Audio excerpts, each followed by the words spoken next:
Salut tout le monde, c'est Aloïmé, l'épisode 13 de Shaman King est sorti, donc c'est parti pour une review. Comme d'habitude, attention au spoil, si tu n'as pas vu l'épisode, va le voir avant. Le départ pour la phase principale du tournoi approche, nos héros font leurs adieux, ils savent qu'ils ne reviendront plus jamais à leur vie normale et qu'ils ne reverront peut-être plus jamais leurs proches. Yo, même s'il ne le montre pas trop, est très triste à l'idée d'abandonner sa vie. Oro reçoit un cadeau de sa sœur, Ryu a un cadeau de sa bande. Bref, l'ambiance est pas trop là, ils ont le cœur lourd et on sent la responsabilité qui les incombe avec cette nouvelle phase du tournoi. Et le dernier soir, Anna remet à Yo un paquet de son grand-père ainsi que la tenue de combat qu'elle vient de lui réparer. Elle lui dit qu'il est devenu très très fort et on voit qu'elle a pas envie qu'il s'en aille et donc elle lui propose qu'ils dorment ensemble pour cette dernière nuit, ce que Yo accepte. Voilà. Et je ne vais rien dire de plus parce que ça se passera en partie review parce que oh là là, il y a des choses à dire. Le lendemain matin, Yo, Oro et Ryu retrouvent Ren sur le lieu de rendez-vous pour accéder à la deuxième phase du tournoi.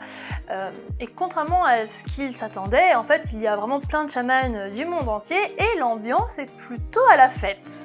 Mais ça, c'est jusqu'à ce qu'ils se fassent aborder, pour ne pas dire provoquer, par un chaman qui a l'air plutôt puissant et qui répond au doux nom de Ao. Ça va être très très dur pour moi cette review, je vous le dis.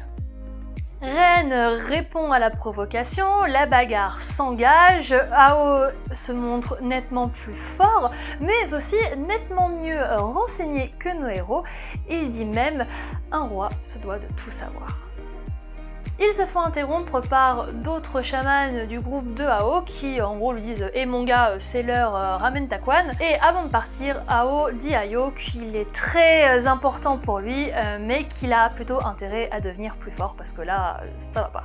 Nos héros sont donc plutôt confus quand ils embarquent à bord de l'avion Pache, avion qui doit les conduire visiblement quelque part aux US. Mais alors qu'ils sont presque arrivés à destination, Goldva apparaît à l'écran et leur annonce une première épreuve. Les chamans ont 3 mois pour trouver le village Pache dans lequel se déroulera la deuxième phase. Et quand son message se termine, l'avion disparaît et les participants tombent dans le vide. Nos amis gèrent l'atterrissage tant bien que mal, puis une fois atterris, se retrouvent perdus dans le désert du Nouveau-Mexique. Ils arrivent assez rapidement dans la ville de Santa Fe si vous avez un peu reconnu, et ils entament donc les recherches pour trouver le village. Ces recherches les mènent donc à la bibliothèque de Santa Fe, où ils trouvent un livre qui parle entre autres de la tribu amérindienne des Séminoas, mais les nouvelles sont pas très joyeuses puisque les Séminoas auraient été décimés par les Paches il y a 500 ans. Ça pue.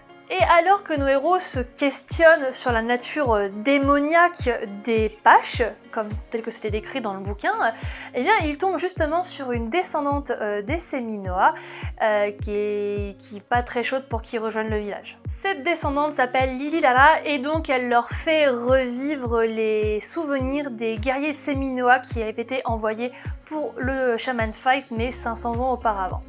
Et pendant qu'ils revivent tous ces souvenirs, en fait, ils se rendent compte que y a quelque chose qui cloche. Dans les souvenirs des guerriers Séminoas, nos héros se rendent compte qu'ils ont été effectivement attaqués par un Pache qui ressemble très curieusement à Silva et qui porte d'ailleurs la même tenue que portent les organisateurs. Sauf que ce Pache utilise un esprit très semblable à celui que Ao a utilisé quelques heures plus tôt contre eux. Et il trouve la ressemblance de pouvoir et de discours hyper frappante entre les deux individus. Sauf que Ao, il existe aujourd'hui. Et là, c'était il y a 500 ans. Mais que faisait Ao il y a 500 ans? Telle est la question. Nos héros sont donc hyper confus, ils sont d'autant plus motivés à continuer leur quête et à découvrir donc qui est Ao et qui était ce guerrier il y a 500 ans. Parce que Yo se refuse à croire que tous les Paches étaient comme ça. Il connaît bien Silva, et Silva a pas du tout l'air d'être de ce genre-là, donc c'est la confusion, mais ils arrivent à convaincre finalement Lililala de leur donner toutes les informations qu'elle a sur le village et de les laisser se remettre en route. Ce à quoi Liliala finit par accepter. Merci Oro d'avoir un rêve pourri. Dès le lendemain, nos héros reprennent la route et Liliala reste derrière en plaçant tous leurs espoirs en eux. Elle déchante très très vite puisqu'elle est rejointe par Ao qui la tue. Voilà, voilà, vite fait. Ce dernier confirme avoir bel et bien été réincarné il y a 500 ans, donc c'est visiblement pas sa première vie. Et son but à l'époque était de rejoindre la tribu Pache pour pouvoir s'emparer du Spirit of Fire dans le but de se venger des humains. L'épisode se termine là-dessus. On retrouve encore ce concept de ne pas pouvoir retourner à sa vie d'avant une fois la phase principale du tournoi commencée. Et on commence à comprendre un peu mieux pourquoi. D'ailleurs, dans le combat contre Faust, Anna dit que chaque pas que Yo fait vers la victoire l'éloigne peu à peu d'elle. Effectivement, ça fait tout son sens. Et là, on se rend compte que nos héros, ils font pas seulement leur adieu à leurs proches, ils font littéralement leur adieu à leur monde. Et ça, croyez-moi, quand vous allez voir la fin, vous allez vite le comprendre. Et on se doute que du coup, le poids sur les épaules de Yo, il est hyper lourd. Et c'est là où j'ai commencé à trouver quelques petites incohérences, mais qui en fait pourraient bien s'expliquer. Je vais vous exposer ma théorie. Le soir donc, on a Tokagero et Aminamaru qui discutent tranquillement, et Tokagero demande à Aminamaru pourquoi il n'est pas avec son maître. Ce qui pourrait être logique, Aminamaru et Yo ils sont hyper potes, ils devraient être ensemble dans ces moments justement très difficiles. Et pourquoi c'est pas le cas? Surtout qu'Aminamaru répond en disant que il ferait mieux de pas être dans le coin. Bon, c'est bizarre, mais j'y viens. Arrive le soir la scène entre Yo et Anna, et d'un coup, la lumière s'éclaire. Déjà parce que quand tu sais qu'ils sont darons à 16 ans et que là ils en ont un peu plus de 13, tu te dis que c'est pas illogique, déjà. Et en plus, c'est confirmé le lendemain parce que quand Yo rejoint Hélène, il lui demande pourquoi t'es pas venu nous rejoindre dès le début et faire le chemin avec nous. Et Hélène lui dit j'avais peur de déranger. Et Yo se contente de rigoler nerveusement, de sourire un peu en mode ah oui c'est vrai. Voilà. Donc c'est que moi je pense qu'ils ont ken avec Anna. Voilà. C'est ma théorie. Et en vrai, en plus, quand tu connais leur parcours, leur histoire, que tu connais la sincérité de leurs sentiments, ils s'aiment vraiment. Et en plus, ils sont darons à 16 ans, comme je l'ai dit. Donc pour moi, ils ont fait leurs adieux d'une autre manière. Voilà, c'était beauf, mais c'est dit. En tout cas, ça c'est ma théorie, et j'aimerais bien connaître la vôtre dans les commentaires. À votre avis, est-ce qu'ils ont ken ou pas? Dites-moi tout. J'ai kiffé l'apparition de Billy, même si elle était hyper brève. Je sais pas pourquoi, parce que j'adore ce perso, on le voit quasiment pas, mais une pépite. Et bien évidemment, moi, ce qui m'a fait le plus kiffer dans cet épisode, c'est l'apparition de Ao.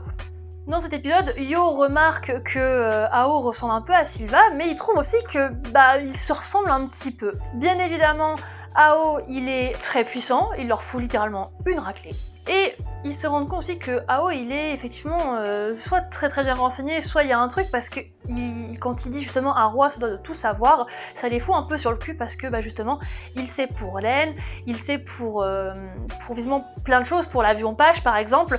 Donc il se demande un peu comment ça se fait quoi. Le gars il est pas seulement fort, il est aussi visiblement hyper bien renseigné. Comme on l'apprend avec Liliala, visiblement Ao a vécu il y a 500 ans, et apparemment à 500 ans c'était déjà une réincarnation. Donc visiblement le gars il a eu plusieurs vies.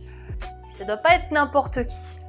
Ce n'est pas n'importe qui. Sur le plan psychologique, on voit qu'il est très provocateur, mais d'un autre côté il est un peu sympathique, genre il leur fait coucou dans l'avion, normal.